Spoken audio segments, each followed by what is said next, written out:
इतिहास का दूसरा चैप्टर समाज एवं साम्यवाद का ऑब्जेक्टिव आपके लिए हम लाए हैं। यहाँ से इस पाठ से आपका ऑब्जेक्टिव प्रत्येक वर्ष 2 या 3 अंक का पूछा जाता है।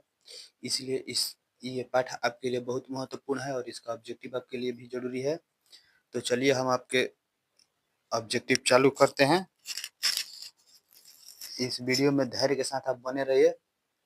तो चलिए चालू करते हैं। देखिए पहला ऑब्जेक्टिव, रूस में कृषक दास प्रथा का अंत कब हुआ?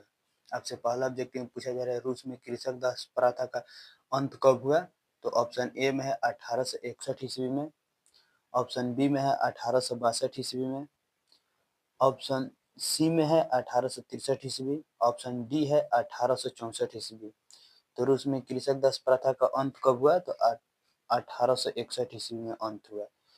चलिए 1861 ईस्वी में अंत हुआ। आपका ऑप्शन ए सही है। चलिए अगला ऑब्जेक्टिव देखते हैं। देखिए रूस में जारा का अर्थ क्या होता था? आपसे पूछा जा रहा है जारा का, रूस में जारा का अर्थ क्या होता था? तो ऑप्शन ए में है सैनिक, ऑप्शन बी में है व्यापारी, ऑप्शन सी में है रूस का सामंत, ऑप्शन डी में है रूस का सम्राट। तो जारा का अर्थ क्या है? तो रूस का सम्राट है। ऑप्शन डी आपका सही है। चलिए अगला ऑब्जेक्टिव देखते हैं। देखिए कार्ल मार्क्स का जन्म कहाँ हुआ था? आपसे पूछा जा रहा है कार्ल मार्क्स का जन्म कहाँ हुआ था? तो ऑप्शन ए में है इंग्लैंड में, ऑप्शन बी में है जर्मनी में, ऑप्शन सी में है इटली में, ऑप्शन डी में है रूस में। तो कार्ल मार्क्स का जन्म कहाँ हुआ था? तो कार्ल मार्क्स का जन्म जर्मनी में हुआ था। ऑप्शन बी आपका सही है। चलिए अगला ऑब्जेक्टिव देखते हैं। देखिए साम्यवादी शासन का पहला प्रयोग कहाँ हुआ था? आपसे पूछा जा रहा है साम्यवादी शासन का पहला प्रयोग कहाँ हुआ था? तो ऑप्शन ए में है रूस, ऑप्शन बी में है जापान, ऑप्शन सी में है चीन में, ऑप्शन डी है क्यूबा। तो कहाँ हुआ था साम्यवादी शासन का पहला प्रयोग? तो रूस में हुआ था। ऑप्शन ए आपका सही है। चलिए अगला ऑब्जेक्टिव देखते हैं। देखिए निम्नलिखित में कौन यूरोपीय समाजवादी नहीं था? आपसे पूछा जा रहा है यूरोपीय समाजवादी कौन नहीं था? तो देखिए ऑप्शन ए में है Louis Louis Blanc, Saint Simon, option B में है सेंट साइमन, ऑप्शन सी में है कार्ल मार्क्स, ऑप्शन डी में है रॉबर्ट ओवन। तो कौन नहीं था यूरोपीय समाजवादी? तो कार्ल मार्क्स नहीं था। चलिए अगला ऑब्जेक्टिव देखते हैं। देखिए वार एंड पीस किसकी रचना है? देखिए आपसे पूछा जा रहा है वार एंड पीस किसकी रचना है? तो ऑप्शन ए में है कार्ल मार्क्स, ऑप्शन बी में है टॉल्स्टॉय, ऑप्शन सी में है दोस्तोयेव्स्की, ऑप्शन डी में है एंजेल्स। तो वार एंड पीस किसकी रचना है? तो टॉल्स्टॉय की रचना है। ऑप्शन बी आपका सही है। चलिए अगला ऑब्जेक्टिव देखते हैं। देखिए बोल्शेविक क्रांति कब हुई? आपसे पूछा जा रहा है बोल्शेविक क्रांति कब हुई? तो ऑप्शन ए में है फरवरी 1917 ईस्वी, ऑप्शन बी है नवंबर 1927 ईस्वी, ऑप्शन सी है अप्रैल 1917 ईस्वी, ऑप्शन डी है 1925 ईस्वी। तो बोल्शेविक क्रांति कब हुई? तो नवंबर 1927 ईस्वी को हुई थी। चलिए अगला ऑब्जेक्टिव देखते हैं। देखिए लाल सेना का गठन किसने किया था? आपसे पूछा जा रहा है लाल सेना का गठन किसने किया था? तो ऑप्शन ए में है कार्ल मार्क्स, ऑप्शन बी में है स्टैलिन, ऑप्शन सी में है ट्रस्की, ऑप्शन डी में है केरेंस्की। तो किसने किया था लाल सेना का गठन? तो ट्रस्की ने किया था। ऑप्शन सी आपका सही है। चलिए अगला ऑब्जेक्टिव देखते हैं। देखिए लेनिन की मृत्यु कब हुई? आपसे पूछा जा रहा है लेनिन की मृत्यु कब हुई? तो ऑप्शन ए में है 1921 ईस्वी, ऑप्शन बी है 1922 ईस्वी, ऑप्शन सी है 1923 ईस्वी, ऑप्शन डी है 1924 ईस्वी। तो लेनिन की मृत्यु कब हुई? तो 1924 ईस्वी में हुई थी। ऑप्शन डी आपका सही है। चलिए अगला ऑब्जेक्टिव देखते हैं। देखिए ब्रेस्ट-लिटवास्क की संधि किन दो देशों के बीच हुई थी? आपसे पूछा जा रहा है ब्रेस्ट-लिटवास्क की संधि किन दो देशों के बीच हुई? तो देखिए ऑप्शन ए में है रूस और इटली, ऑप्शन बी में है रूस और फ्रांस, ऑप्शन सी में है रूस और इंग्लैंड, ऑप्शन डी में है रूस और जर्मनी। तो किन किन के बीच हुई थी ब्रेस्ट-लिटवास्क की संधि? तो रूस और जर्मनी के बीच हुई थी। ऑप्शन डी आपका सही है। चलिए अगला ऑब्जेक्टिव देखते हैं। देखिए आपसे पूछा जा रहा है ऑप्शन 11 नंबर में, तो रूस का पहला समाजवादी कौन था? आप देखिए, रूस का पहला समाजवादी कौन था? तो ऑप्शन ए में है स्टालिन, ऑप्शन बी में है प्लखनोवा, ऑप्शन सी में है लेनिन, ऑप्शन डी में है टॉल्स्टॉय। तो कौन था? तो प्लेखनोवा था। ऑप्शन बी आपका सही है। चलिए अगला ऑब्जेक्टिव देखते हैं। देखिए, रासपुतिन कौन था? आपसे पूछा जा रहा है ऑब्जेक्टिव 12 में, तो रासपुतिन कौन था? तो ऑप्शन ए में है भ्रष्ट पादरी, ऑप्शन बी में है वैज्ञानिक, ऑप्शन सी में है समाज सुधारक, ऑप्शन डी में है दार्शनिक। तो रासपुतिन कौन था? तो रासपुतिन एक भ्रष्ट पादरी था। ऑप्शन ए आपका सही है। चलिए अगला ऑब्जेक्टिव देखते हैं।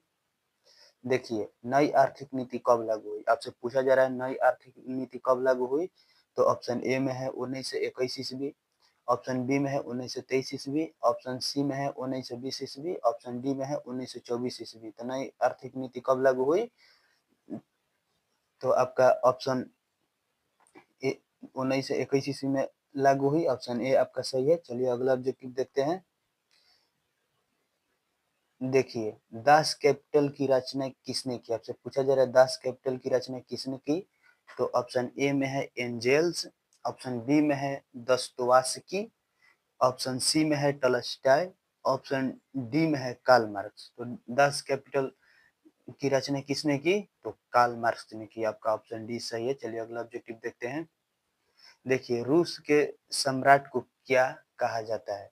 आपसे पूछा जा रहा है रूस के सम्राट को क्या कहा जाता है? तो ऑप्शन ए में है फाराओ, ऑप्शन बी में है जार, ऑप्शन सी में है राजा, ऑप्शन डी में है रीजेंट। तो क्या कहा जाता है? तो जार कहा जाता है और जारा कहा जाता है। ऑप्शन बी आपका सही है। चलिए अगला ऑब्जेक्ट देखिए, आपसे पूछा जा रहा है मजदूर दिवस कब मनाया मनाया जाता है? तो ऑप्शन ए में है 1 अप्रैल, 1 अप्रैल, ऑप्शन बी में है 1 मई, ऑप्शन सी में है 15 अप्रैल, ऑप्शन डी में है 8 मार्च। तो मजदूर दिवस कब मनाया जाता है? तो 1 मई को मनाया जाता है। ऑप्शन बी आपका सही है। चलिए अगला ऑब्जेक्टिव देखते हैं। देखिए, अंतर्राष्ट्रीय महिला दिवस कब मनाया जाता है? आपसे पूछा जा रहा है अंतर्राष्ट्रीय महिला दिवस कब मनाया जाता है? तो ऑप्शन ए में है 4 जून, ऑप्शन बी में है 1 दिसंबर, ऑप्शन सी में है 15 अप्रैल, ऑप्शन डी में है 8 मार्च। तो अंतर्राष्ट्रीय महिला दिवस कब मनाया जाता है?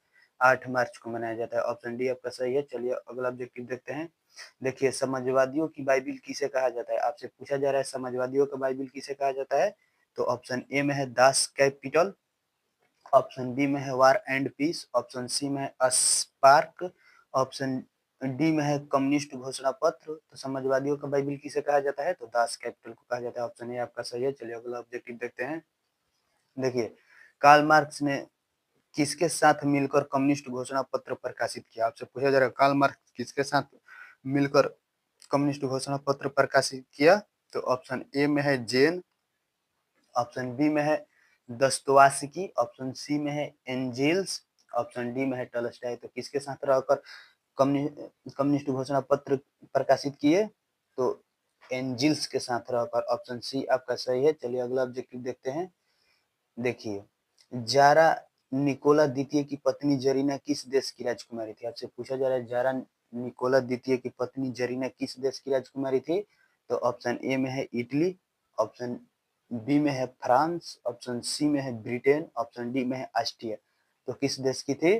तो ब्रिटेन की थी। ऑप्शन सी आपका सही है। चलिए अगला ऑब्जेक्टिव देखते हैं। देखिए, समाजवादी घोषणा पत्र के लेखक थे। आपसे पूछा जा रहा है समाजवादी घोषणा पत्र के लेखक थे। तो ऑप्शन ए में है लियो टॉल्स्टॉय, ऑप्शन बी में है ट्रस्टकी, ऑप्शन सी में है लेनिन, ऑप्शन डी में है कार्ल मार्क्स और एंगेल्स। समाजवादी घोषणा पत्र के लेखक थे कौन थे? तो कार्ल मार्क्स और एंगेल्स थे। ऑप्शन डी आपका सही है। चलिए अगला ऑब्जेक्टिव देखते हैं। देखिए, निम्नलिखित में साम्यवादी के संस्थापक के रूप में माना जाता है। आपसे पूछा जा रहा है समाजवादी के संस्थापक के रूप में किसे माना जाता है? तो ऑप्शन ए में है लेनिन, ऑप्शन बी में है स्टालिन, ऑप्शन सी में है जेडांग, ऑप्शन डी में है कार्ल मार्क्स। तो किसे माना जाता है? तो कार्ल मार्क्स को माना जाता है। ऑप्शन डी आपका सही है। चलिए अगला ऑब्जेक्टिव देखते हैं। देखिए, दास कैपिटल का प्रकाशन किस वर्ष हुआ? हुआ था। आपसे पूछा जा रहा है दास कैपिटल का प्रकाशन किस वर्ष हुआ था? तो देखिए ऑप्शन ए में है 1848 में, ऑप्शन बी में है 1864 में, ऑप्शन सी में है 1867 में, ऑप्शन डी में है 1883 में। तो दास कैपिटल की रचना कब हुई थी? तो 1867 ईस्वी में हुई थी। ऑप्शन सी आपका सही है। चलिए अगला ऑब्जेक्टिव देखते हैं। देखिए रूस के बोल्शेविक क्रांति का नेतृत्व किसने किया? आपसे पूछा जा रहा है तो रूस के बोल्शेविक क्रांति का नेतृत्व किसने किया? तो ऑप्शन ए में है केरेंस्की, ऑप्शन बी में है ट्रस्टकी, ऑप्शन सी में है लेनिन, ऑप्शन डी में है स्टालिन। तो बोल्शेविक क्रांति का नेतृत्व किसने किया था? तो लेनिन ने किया था। ऑप्शन सी आपका सही है। चलिए देखिए आप सब्जेक्टिव 25 में पूछा जा रहा है खूनी रविवार किसे कहा जाता है? तो ऑप्शन ए में है 1888 ईस्वी के रविवार को, ऑप्शन बी में है 1889 ईस्वी के रविवार को, ऑप्शन सी में है 1905 ईस्वी के रविवार को, ऑप्शन डी में है इनमें से कोई नहीं। तो खूनी रविवार किसे कहा जाता है? तो 1905 ईस्वी के रविवार को। ऑप्शन सी आपका सही है। चलिए अगला ऑब्जेक्टिव देखते हैं। देखिए बोल्शेविक दल का कार्यक्रम अप्रैल थीसिस किसने लिखा? आपसे पूछा जा रहा है बोल्शेविक दल का कार्यक्रम अप्रैल थीसिस किसने लिखा? तो देखिए ऑप्शन ए में है स्टालिन ने, ऑप्शन बी में है ट्रस्टकी ने, ऑप्शन सी में है लेनिन ने और ऑप्शन डी में है गौरीबल्डी ने। तो बोल्शेविक दल का कार्यक्रम अप्रैल थीसिस किसने लिखा? तो लेनिन ने लिखा। ऑप्शन सी आपका सही है। चलिए अगला ऑब्जेक्टिव देखते हैं। देखिए रूस में अल्पमत वाला दल क्या कहलाया? आपसे पूछा जा रहा है रूस में अल्पमत वाला दल क्या कहलाया?